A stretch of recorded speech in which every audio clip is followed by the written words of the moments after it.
L'autre soir, je suis parti faire de l'urbex, il s'est passé un truc de fou. Faut que je vous raconte. Moi, j'ai l'habitude de faire de l'urbex tout seul. Donc, comme d'habitude, je vais sur des sites pour trouver les lieux d'urbex. Donc, je trouve un lieu. Je dis, ah, c'est bizarre, j'ai jamais entendu parler de ça. C'est juste à côté de chez moi. Donc, du coup, je regarde les infos, mais sur le forum, il n'y a pas d'infos. On sait pas trop ce que c'est ce bâtiment. Je le regarde sur Google Maps, il est un peu sombre, un peu mystérieux. Je vois juste un gros bloc vu du haut. Effectivement, ça a l'air abandonné. Il y a de la végétation autour. Et moi, quand je trouve un lieu comme ça, je suis super excité. J'ai grave envie d'y aller tout de suite. C'était le soir, mais j'ai quand même voulu y aller. Donc, c'est parti, j'ai tout ce qu'il faut. J'ai les coordonnées GPS, j'ai la voiture. Je monte dans la voiture, je mets directement le GPS et je pars directement à l'endroit. Je roule une demi-heure. Il commence à faire de plus en plus nuit. Plus je m'approche et plus il commence à faire nuit. Du coup, j'arrive, je me gare et je vois effectivement le bâtiment. Il est en haut d'une colline. Donc, j'essaye de trouver une brèche. Je fais tout le tour du bâtiment, mais je trouve pas de brèche. Et là, je vois qu'un peu le portail est un peu affaissé. Donc, j'escalade, je passe par-dessus. Et là, je découvre un vieux bâtiment, une vieille bâtisse. Je sais pas encore ce que c'est, mais c'est énorme en tout cas. C'était pas aussi gros de ce que je pensais. Donc, je me dirige tout naturellement vers la porte d'entrée. J'essaie de la pousser, mais elle est fermée. Elle bouge pas du tout, pas d'un poil.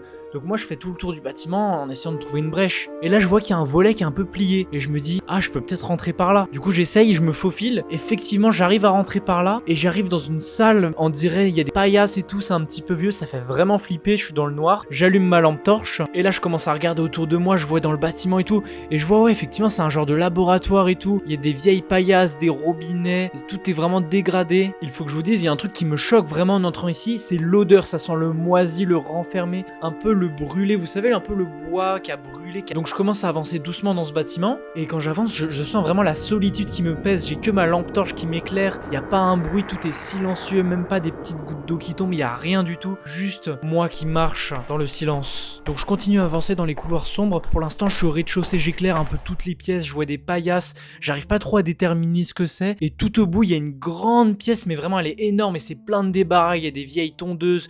Il y a plein d'objets. Il y a des baignoires étranges et tout. Et je commence à éclairer le plafond. Et il y a écrit bactéries. Donc je me dis, mais c'est un laboratoire. Je pense que je suis dans un laboratoire. Et par terre, je me rends compte qu'il y a des vieux documents, des vieux papiers. Je commence à les ouvrir. Je vois des documents datés de 1970 qu'ils étaient là. Je comprends que c'est un laboratoire et qu'il y avait des étudiants qui étaient ici avant. Je commence à lire et tout ça. En fait, c'était vraiment comme des cours de SVT. Et pendant que je suis en train de lire ces documents, d'un coup, derrière moi, j'entends un gros bruit, un gros claquement. Moi, je sursaute un petit peu, je me retourne, mais j'ai l'habitude en urbex d'entendre ça. Je me dis, c'est peut-être le vent ou c'est peut-être quelque chose comme ça. Sauf que à ce moment-là, je sens la température qui baisse dans la pièce. Ça, je trouve ça vraiment très étonnant. C'est là que je commence un petit peu à flipper. Je me dis, peut-être partir, mais j'ai mon instinct qui me dit, ah non, j'ai envie de découvrir encore plus ce lieu. Donc je me dirige vers l'étage. Une fois à l'étage, je tombe encore sur des couloirs interminables qui sont longs avec des pièces de chaque côté. Et il y a un truc qui faisait vraiment flipper, c'est qu'au-dessus, il y avait des fenêtres comme ça, et il y avait la lumière de la lune qui tombait comme ça dans la pièce. Ça faisait vraiment flipper. Il y a beaucoup de choses qui étaient cassées, il y avait des plantes qui avaient poussé à l'intérieur. Il y avait un endroit, c'était super bien conservé, il y avait du lambris au mur, ça je comprenais pas pourquoi. Pendant que j'étais en train d'explorer l'étage, c'est là que tout a basculé. D'un coup, j'entends des bruits de pas qui se rapprochent derrière moi. Moi je panique, j'essaye de reculer d'un pas, je fais un bruit, et les pas s'arrêtent. J'essaye, je prends ma lampe torche, j'éclaire partout, j'essaye de voir ce que c'est. Je vois rien du tout. Et d'un coup, les pas reprennent. Je sens que ça se dirige vers moi, mais je vois rien. Même avec la lampe torche, j'éclaire, je vois rien. Ça se rapproche. Mon corps, il est bloqué, j'arrive plus à bouger. Je veux partir, mais j'arrive plus, mon corps ne répond pas. Et là, je vois une grande silhouette. Un vieux monsieur avec un énorme couteau qui commence à courir vers moi. Là, je panique, j'arrive à reprendre mes esprits. Je commence à paniquer, je cours, je descends tout en bas. J'essaye de retrouver la pièce où il y avait le volet. Je la trouve pas dans la panique. Je regarde à droite, à gauche, je la vois pas. Je l'entends qui se rapproche, il marche lentement, mais il se rapproche de plus en plus. Je trouve enfin le volet. Là, je l'arrache comme ça, il tombe, ça fait un bruit de fou. Je l'entends, il commence à courir vers moi. Je passe par le volet, je ressaute la clôture, je monte dans la voiture, je démarre. Et là, je vois le mec avec son couteau qui me fait coucou comme ça. Je démarre, je mets pied au plancher, je rentre chez moi. Et plus jamais j'ai été refaire de l'urbex depuis. Donc voilà la rencontre la plus bizarre que j'ai eue en urbex. J'espère que cette histoire vous aura plu. N'hésitez pas à me dire ce que vous en pensez dans l'espace commentaire, des conseils pour améliorer les prochaines vidéos. Est-ce que vous aimez ce format de vidéo? N'hésitez pas bien sûr à vous abonner, à lâcher un petit like. Merci d'avoir regardé cette vidéo, au revoir.